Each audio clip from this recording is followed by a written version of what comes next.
بسم الله الرحمن الرحيم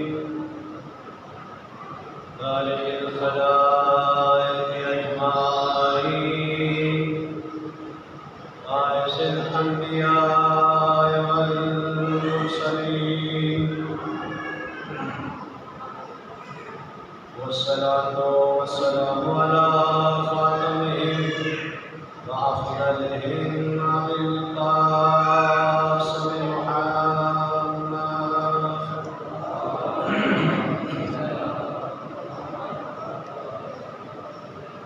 والصلاة والسلام على أهل بيت النبوة ومعدن الرسالة فاطمة وأبوها وبعضها وبنوها لا سيما بقية الله في الأرض روحي له الفداء ولعنة الله على أعدائهم أجمعين من الآن إلى قيام يوم الدين أما بعد فقد قال مولانا الإمام الصادق عليه السلام أتجلسون وتحدثون صلاة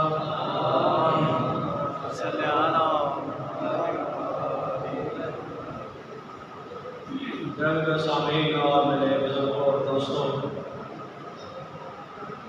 آج کی مجلس 8 محرم کی ہے۔ آپ کی خدمت میں معروضات بیان کرنے جا رہا ہوں۔ ماہ محرم ماہ شعور، بندگی اور ایثار و معرفت ہے، اور ائمہ علیہ السلام نے اسی لیے تعریف اور تاکید کی کہ اس ماہ محرم کو باشعور طریقے سے اچھے انداز میں اس کو برپا کرو اور اس ماہ محرم کے ذریعے سے اپنے آپ کو معرفت کے زیور سے آراستہ کرو۔ اور ہم جو زیارات میں پڑھتے ہیں کہ اشہد انک اقمت العدل بالقسط، فرمایا کہ ہم دعائی دیتے ہیں کہ حسین آپ نے نظام عدل کے لیے اپنی اس تحریک کا آغاز کیا، یعنی آپ نے جو کربلا کے معرکے کو برپا کیا، اپنی عظیم شہادت پیش کی، اس میں صرف آپ احکام بیان نہیں کر رہے تھے بلکہ آپ دنیا والوں کو نظام اسلامی کو برپا کرنے کی دعوت دیں گے۔ اور دیکھیے امام خمینی رحمۃ اللہ علیہ وہ فرماتے ہیں کہ کربلا کی اس نہضت، اس تحریک کا مقصد وہ حکومت اسلامی کو تشکیل دینا تھا، نظام اسلامی کو برپا کرنا تھا، سیاست الہیہ کو معاشرے میں دوبارہ نافذ کرنا تھا۔ دیکھیے سیاست کسے کہتے ہیں؟ سب سے اچھی سیاست کون سی ہے؟ سیاست کی اقسام کتنی ہیں؟ اور امیر المومنین نے اپنی حکومت اور سیاست کے مقاصد کون سے بیان کیے، اور وہ کون سی چیزیں ہیں کہ جس کی وجہ سے ایک نظام زوال پذیر ہو جاتا ہے، اور وہ کون سی چیزیں ہیں جن کے ذریعے سے ایک نظام باقی اور قائم رہتا ہے اور کامیابی کے ساتھ معاشرے میں ایک نیک انسان حکومت کر سکتا ہے۔ تو آپ کی خدمت میں انشاءاللہ توجہ فرمائیں، یہ بہت ہی عالی مفاہیم آپ کی خدمت میں بیان کرنے جا رہا ہوں۔ سب سے پہلے امیر المومنین نے نہج البلاغہ میں اور درر الحکم میں نظام عدل الہی کی عظمت بیان فرمائی۔ سب سے پہلے آپ کی خدمت میں معنی کرتے ہیں کہ سیاست کسے کہتے ہیں۔ فرمایا سیاست تدبیر معاشرہ، معاشرے کی تدبیر اور سرپرستی کو کیا کہا جاتا ہے؟ سیاست کہا جاتا ہے۔ اور ائمہ علیہ السلام کو کہا جاتا ہے سیاست العباد و ارکان البلاد۔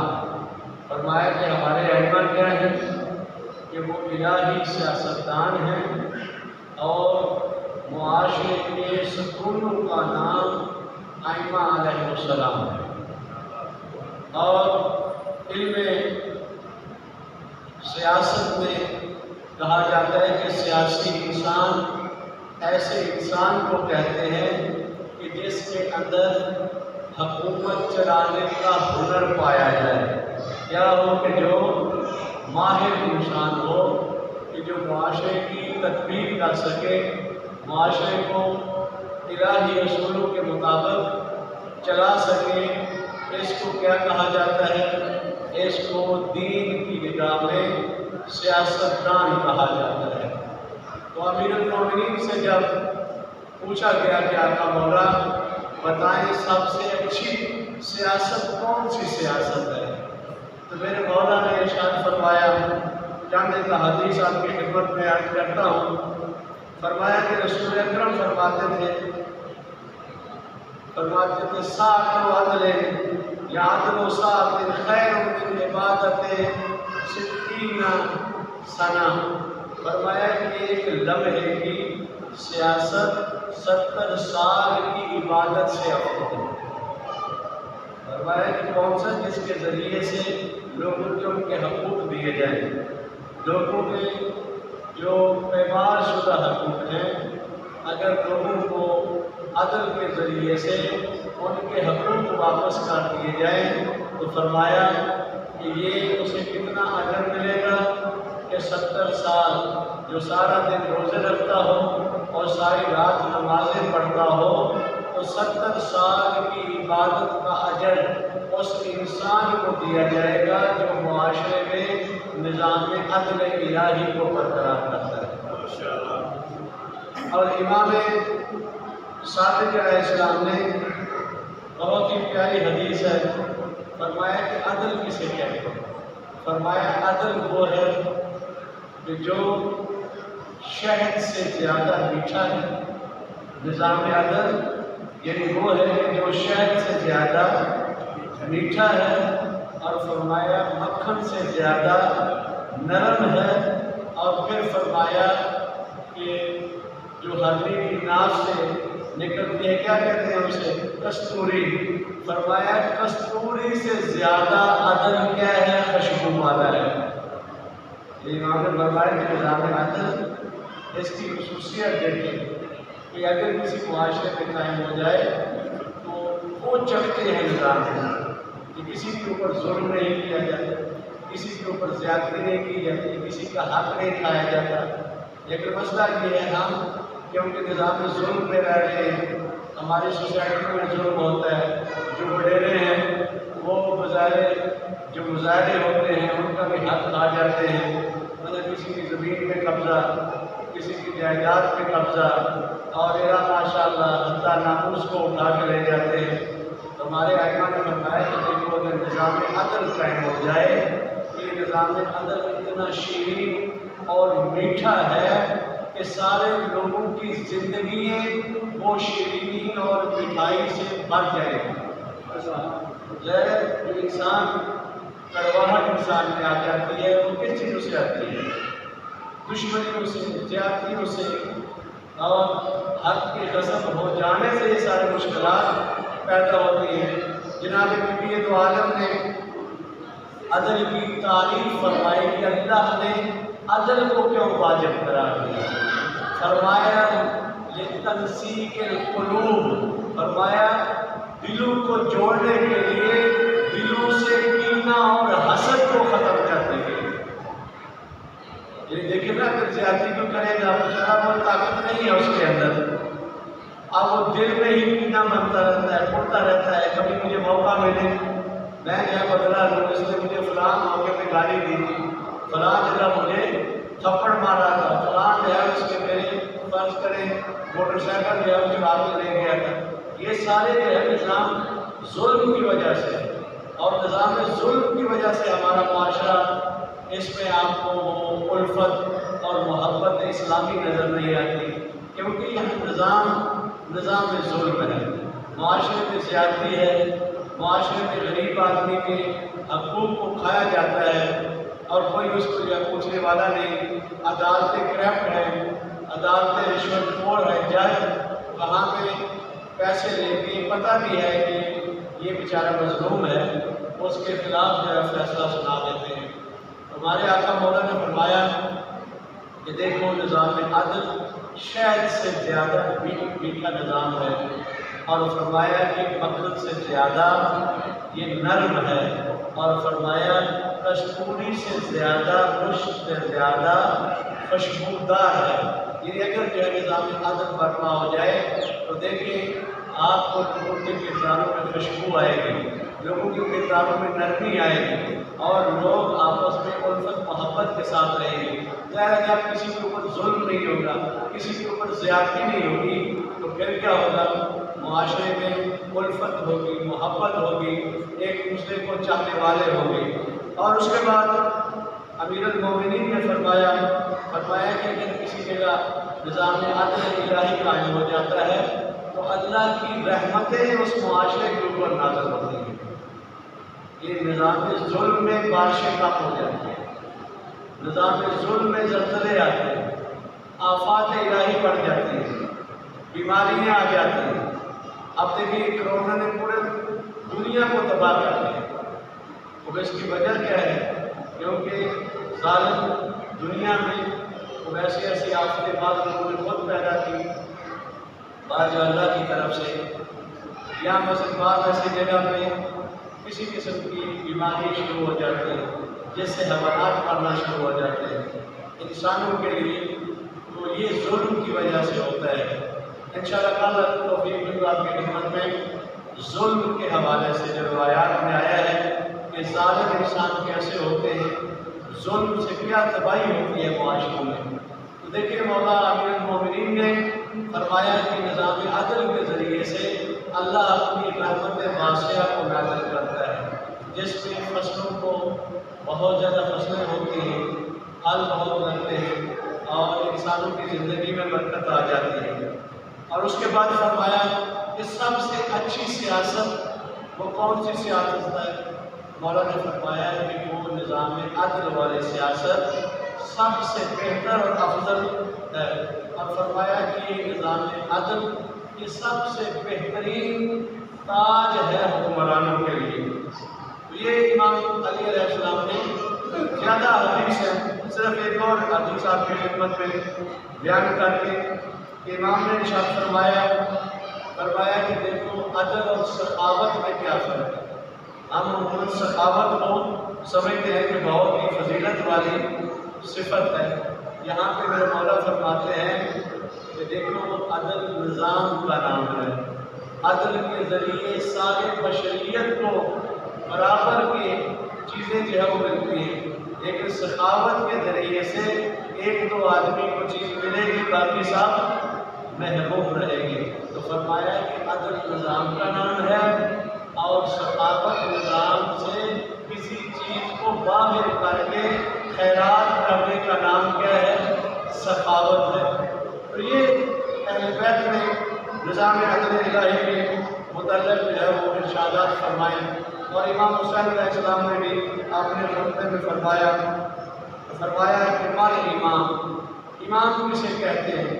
کہ وہ جو کتاب الہی کے اوپر عمل کرتا ہو، جو سنت رسول کو احیا کرتا ہو، اور جو معاشرے میں نظام عدل کو برپا کرتا ہو۔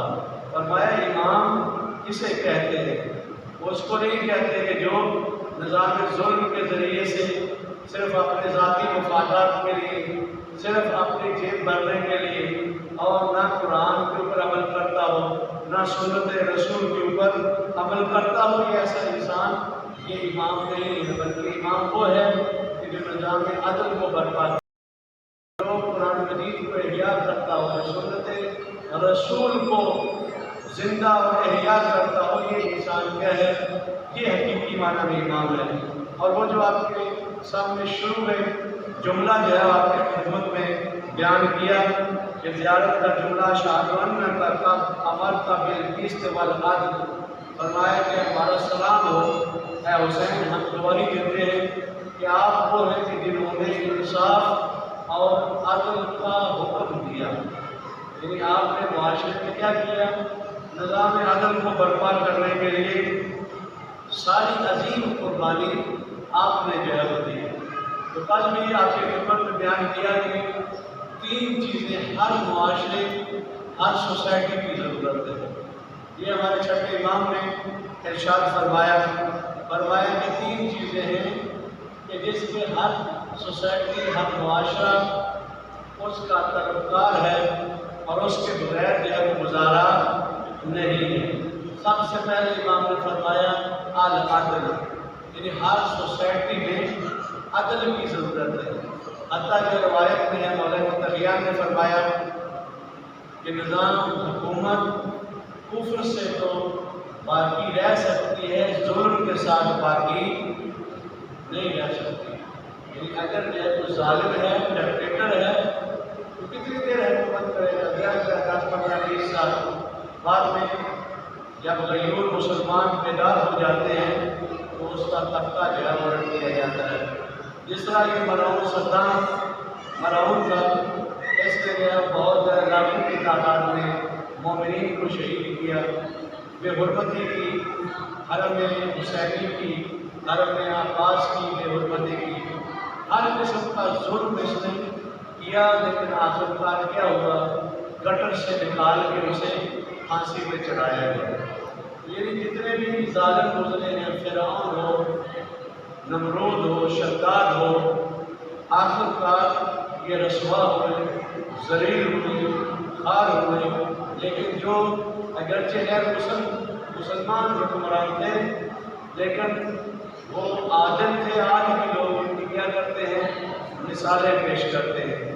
تو امام صادق علیہ السلام نے فرمایا کہ 3 چیزیں ہر سوسائٹی، ہر معاشرے کی ضرورت ہے۔ ایک نظام عدل ہے، دوسرا فرمایا کہ امنیت ہر سوسائٹی کی ضرورت ہے، ہر معاشرے کی ضرورت ہے۔ اگر تجارت اچھے طریقے سے کامیاب نفع بخش ہونا چاہتی ہے تو وہاں پہ بھی ملک میں امن ہوگا تو تجارت ہوگی، تاجر آئیں گے۔ لیکن اگر ملک میں امن نہیں ہے تو لوگوں کی اقتصادیات، لوگوں کے فنانس، لوگوں کے کاروبار، یہ سب جو ہے ٹھپ ہو جاتے ہیں۔ اس طرح آپ جو اپنے ملک میں دیکھ رہے ہیں یہاں کا صورتحال کیا ہے؟ یہاں پر تباہی ہے، بربادی ہے، مہنگائی بہت زیادہ ہے، حد سے زیادہ اوپر نکل گئی۔ تیسری چیز جو امام صادق علیہ السلام نے فرمایا وہ رفع ہے، یعنی آسائش۔ ہر رعایا چاہتی ہے کہ ہمارا حکمران ہمیں سہولتیں فراہم کرے، ہمارے روڈ اچھے بنے ہوئے ہوں، ہمارے لیے گاڑیاں اچھی ہوں، ہمارے ہاں الیکٹرک اور بجلی سستی ہو، گیس فراہم ہو، تاکہ اچھے طریقے سے زندگی بسر کی جائے۔ لیکن جن معاشروں میں عدل نہیں ہے، ظلم ہے، جن معاشروں میں رفع نہیں ہے، تنگی ہے، مہنگائی ہے اور امن نہیں ہے، وہاں پہ ذلت و خواری ہے، سارے لوگ ذلیل اور رسوا ہیں۔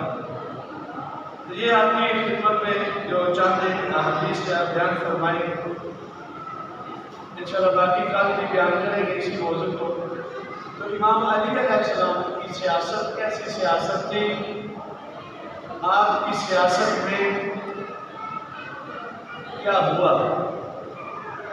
تو ایک تو یہ ہے کہ امام کی سیاست میں حکومت مقصد نہیں تھا، ہدف نہیں تھا۔ بنی امیہ کی حکومت میں اور جو اہل بیت کی حکومت ہے، اس میں جو بنیادی اور اساسی فرق یہ ہے کہ وہ دین کو بھی اور ساری چیزوں کو حکومت تک پہنچنے کا وسیلہ سمجھتے تھے۔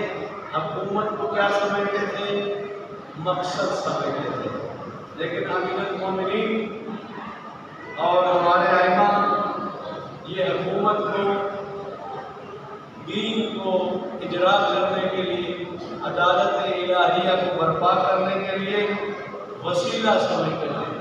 اور ہمارے بزرگان جنہوں نے اساسی قانون ایران کا تدوین کیا ہے، جناب آیت اللہ محمد حسین بہشتی رحمۃ اللہ علیہ، وہ فرماتے ہیں کہ ماں شیفتگان خدمتی، وہ کہتے تھے کہ ہم خدمت، لوگوں کی خدمت کرنے کے عاشق ہیں۔ ہم حکومت اس لیے حاصل نہیں کر رہے کہ تاکہ قدرت طلب کر کے لوگوں کے سروں کے اوپر ہم پریشر ڈال کے مال و دولت کمائیں۔ فرمایا کہ ہم کیا ہیں؟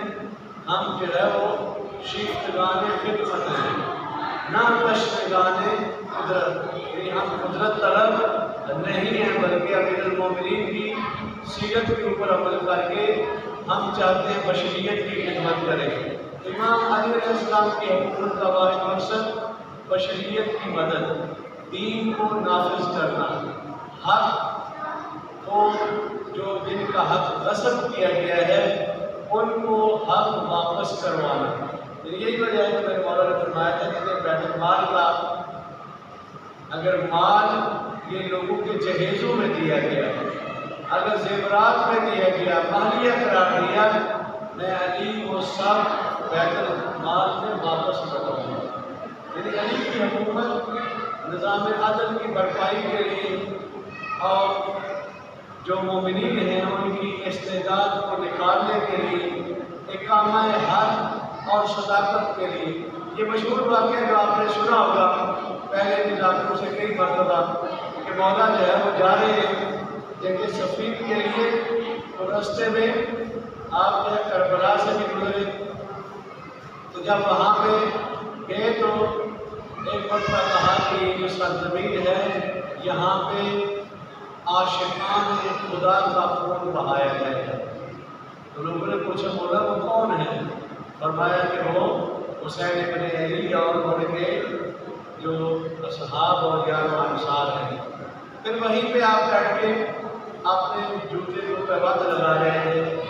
ابن عباس جو شاگرد ہیں آپ کے، انہوں نے آپ نے ان سے پوچھا کہ بتاؤ ذرا اس جوتے کی قیمت کیا ہے؟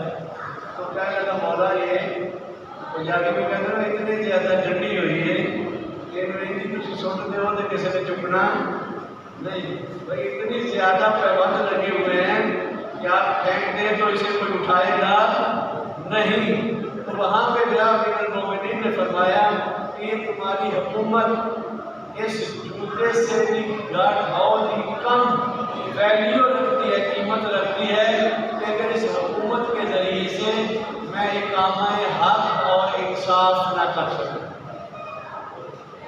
یہ حکومت کا مقصد صرف یہ نہیں ہے کہ انسان اب جو ہے وہ حکمران بن گیا ہے، پارلیمنٹ میں چلا گیا ہے، وزیر اعظم ہاؤس میں چلا گیا ہے اور پھر جو چاہے کرے۔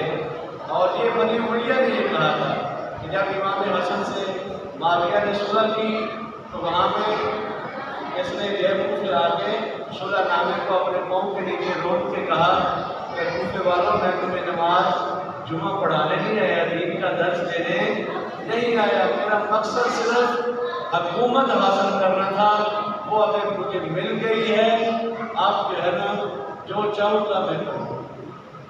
یہ فرق جو بنیادی بنی امیہ کے حکمرانوں میں اور اہل بیت کے حکمرانوں میں ہے وہ یہی ہے کہ یہ وسیلہ سمجھتے تھے، وہ مقصد سمجھتے تھے۔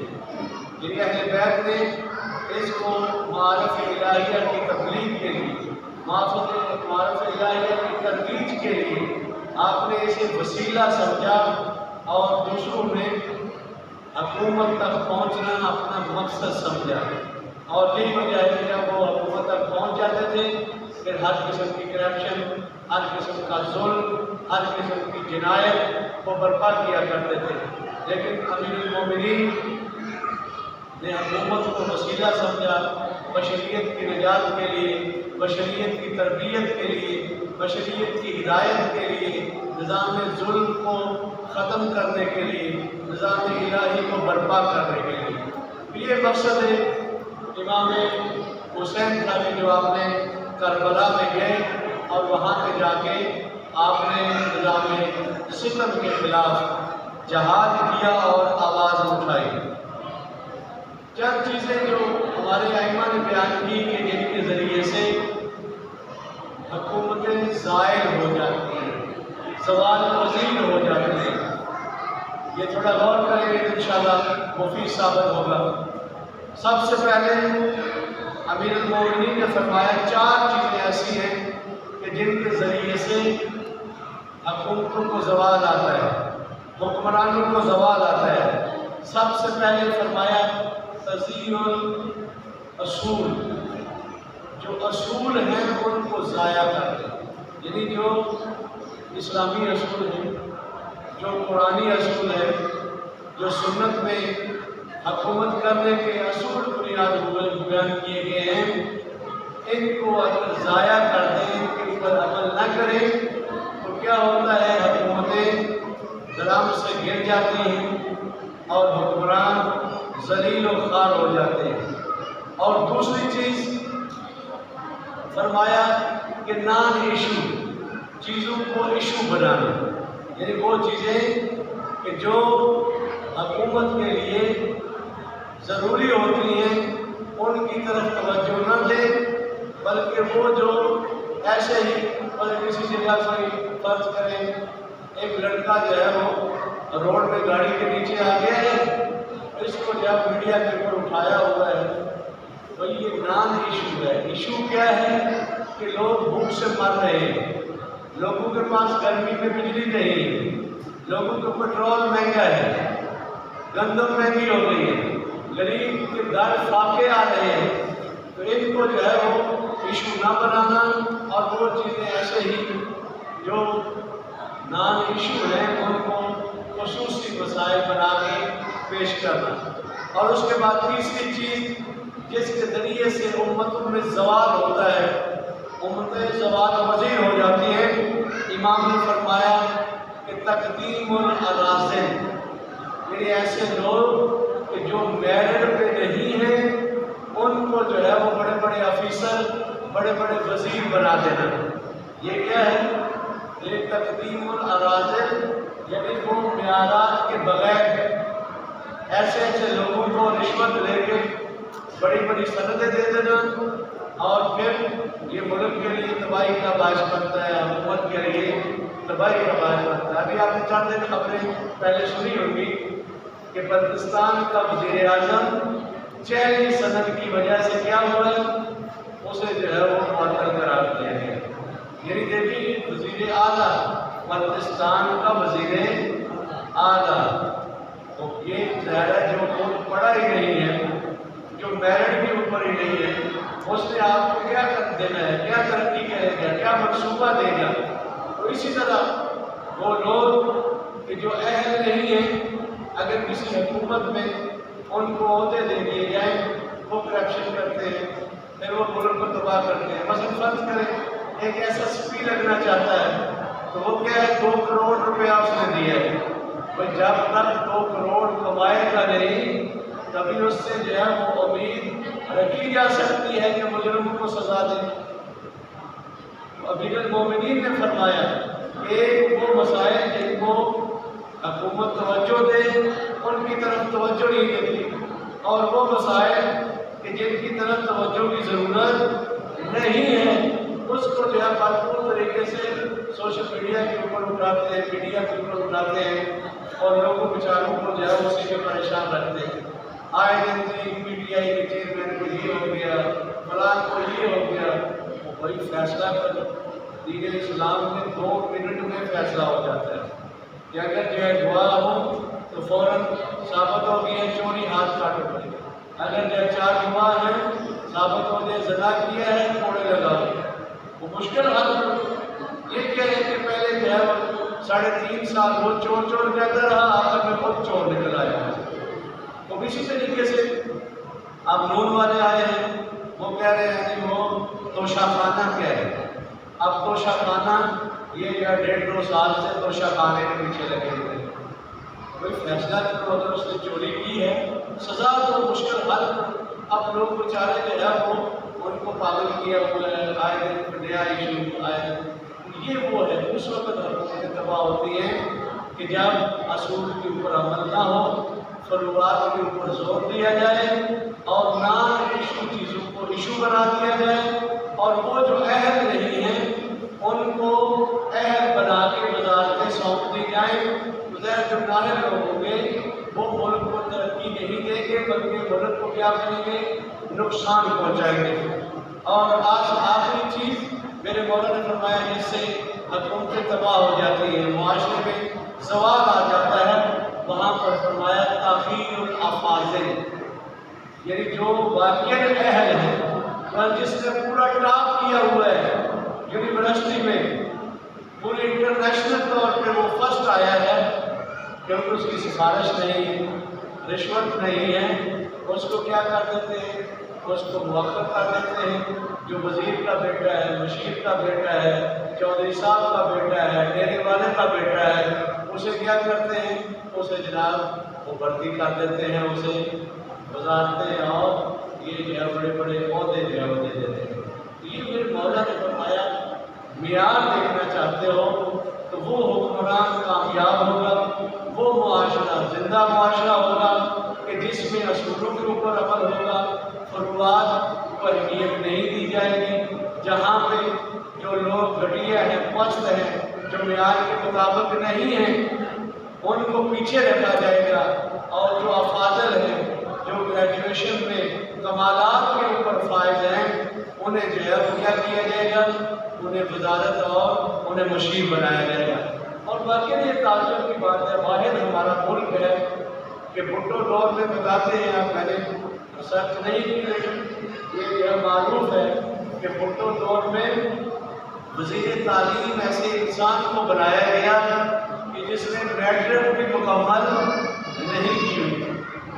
اب جس معاشرے میں وزیر تعلیم نان میٹرک ہو وہاں پہ تعلیم کا کیا حال ہوگا، اور اسی طریقے سے جس ملک کا وزیر داخلہ رانا ثنا ہو اس ملک کے لوگوں کی حالت کیا ہوگی۔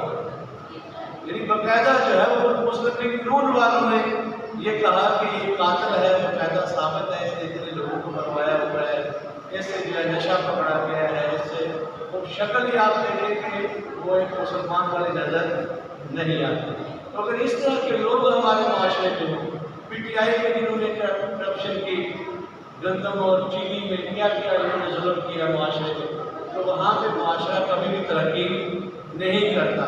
تو امیر المومنین نے ہمیں بتایا کہ اگر تمہارے ضابطۂ الہی کے مطابق، اب معیارات کے مطابق اگر ہوگی تو وہ حکومت کامیاب ہوگی، وہ معاشرہ کامیاب ہوگا، ترقی کرے گا، کبھی بھی زوال پذیر نہیں ہوگا۔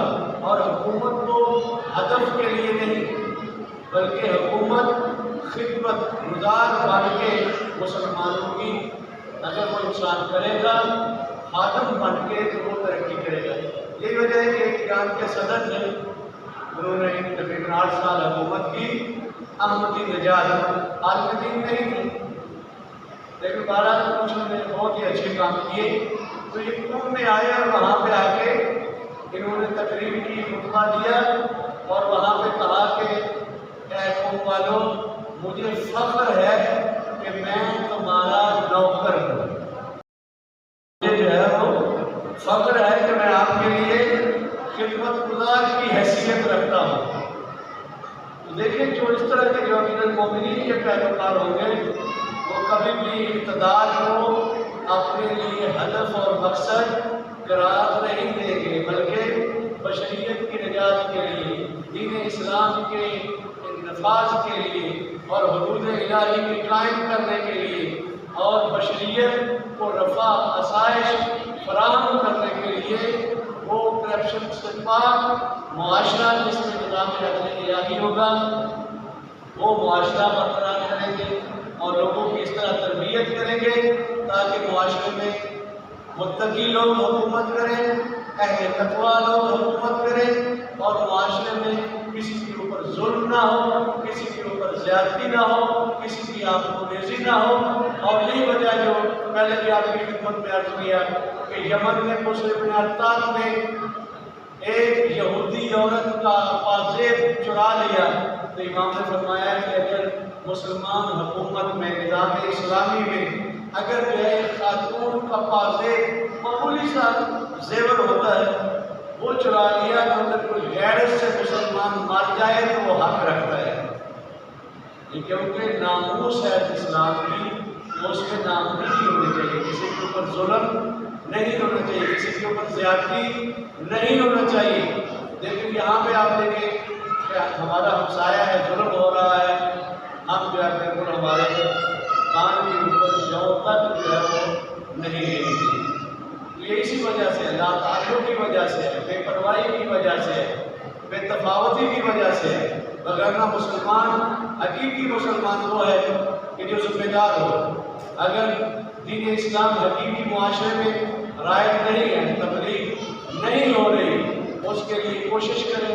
حقیقی دین اسلام انسانوں کو ذمہ دار بناتا ہے، انسان کو مسئولیت دیتا ہے، اور حقیقی مسلمان ہوتا ہی وہ ہے کہ معاشرے میں اپنے آپ کو ایک ذمہ دار انسان قرار دے۔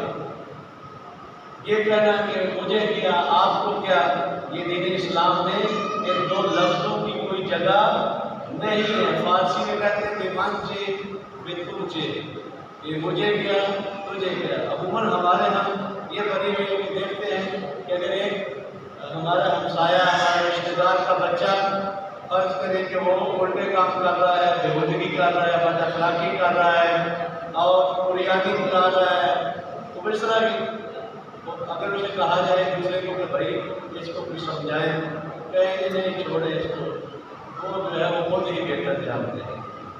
اب یہ جو ہماری حالت بن گئی ہے، اس وجہ سے ہمارے معاشرے میں یہ فساد ہے، کوئی ذمہ داری نہیں لیتا، جبکہ دین اسلام میں ہر انسان ذمہ دار ہے۔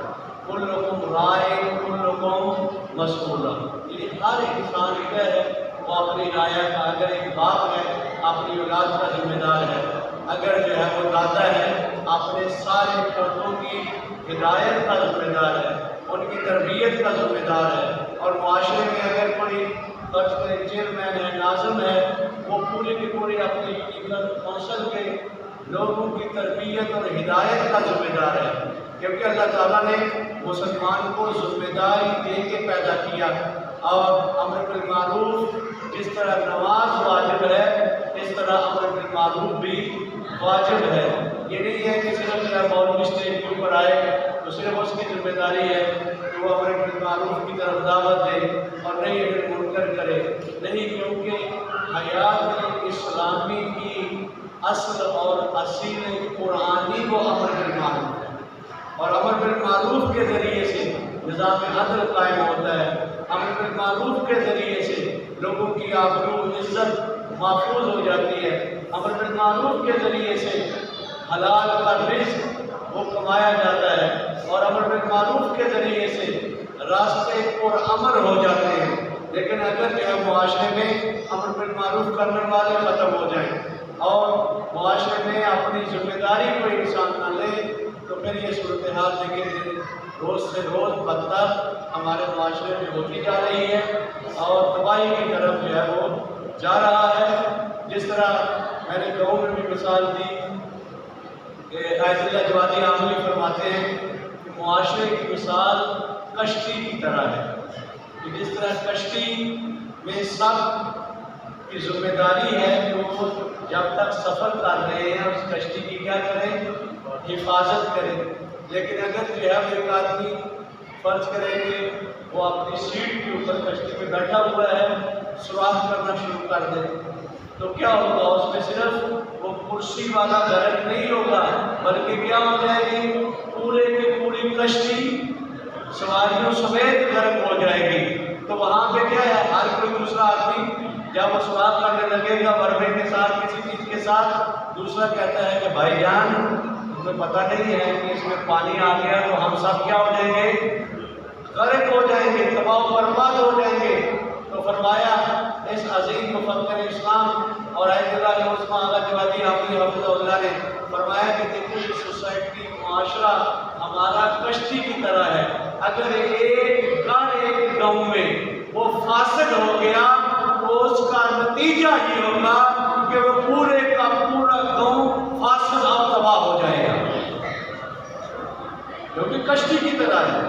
اور ہمارا معاشرہ بھی ہے، اسی وجہ سے آپ بزرگ یاد ہوگا آپ کو کہ شروع میں جب پاکستان بنا تو بزرگان بتاتے ہیں کہ حتیٰ اقلیت عیسائی، یہودی اور نان مسلم ہندو وغیرہ سب جو ہے وہ حجاب کیا کرتے تھے، سب پردہ کرتے تھے اور مسلمانوں کی عبادات کا وہ احترام کرتے تھے۔ حتیٰ ہندو جو ہے وہ اپنے اس میں مندر میں نہیں جایا کرتے تھے۔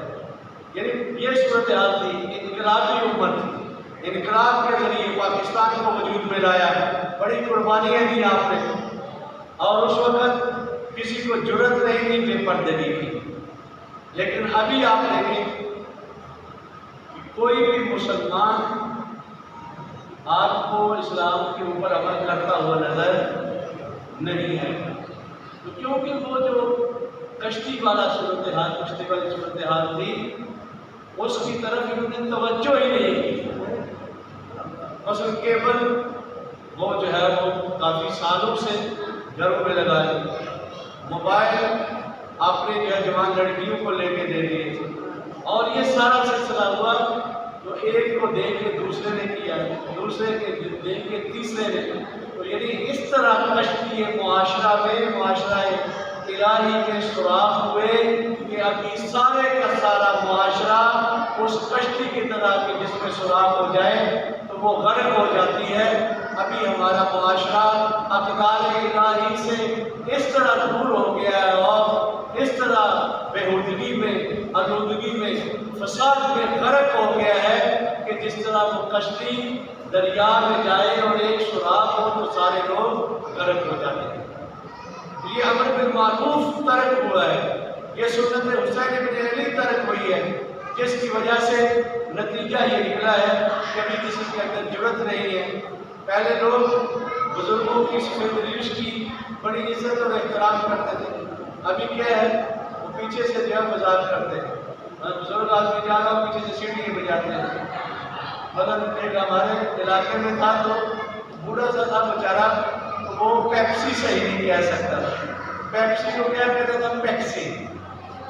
اب اس کو تنگ کرنے کے لیے کہتے تھے چاچا پیپسی۔ اب وہ بزرگ آدمی ہے بھائی، وہ آپ کے دادے کے برابر ہے، تو وہ آگے سے برا بلا کہنا شروع ہو جائے۔ یعنی یہ صورتحال ہمارے معاشرے کی ہے، نہ بڑوں کی عزت ہے، نہ بڑوں کا احترام ہے، جبکہ رسول اکرم نے فرمایا کہ جس کی سفید ریش ہو جائے وہ مسلمان، اس کا مقام اور درجہ بنی اسرائیل کے انبیاء کی طرح ہے۔ یہ احترام ہمارے بزرگوں کا، اور بچوں کے ساتھ پیار محبت، جوانوں کے ساتھ شفقت۔ لیکن یہ سارا سسٹم جب ختم ہو گیا ہے، جو نظام ہدایت امر بالمعروف تھا ہمارے اسٹیجوں سے نہیں بیان ہو رہا۔ ایک کوئی بھی پیشے کے طور پہ ہم جیسے خطیب آتے ہیں، آدمی پڑھ کے چلے جاتے ہیں، لیکن وہ نظام جس نے معاشرے کو بچانا تھا، وہ نظام جس نے ہماری مستورات کو محجبہ اور پردے دار بنانا تھا، وہ نظام امر بالمعروف ہمارے معاشرے سے ختم ہو گیا۔ اور سیاست بھی ہے، وہ بھی شیطانی سیاست ہے، وہ بھی سیاست ہے، سیاست رحمانی کی طرف توجہ نہیں، دھوکے باز اور خیانت کار لوگ ہمارے حکمران ہیں، جس کی وجہ سے ہمارا معاشرہ دن بدن زوال کی طرف اور گمراہی کی طرف جا رہا ہے۔ چند جملے آپ کی خدمت میں ذکر مصیبت کی جائے کہ میرے مولا امام حسین علیہ السلام نے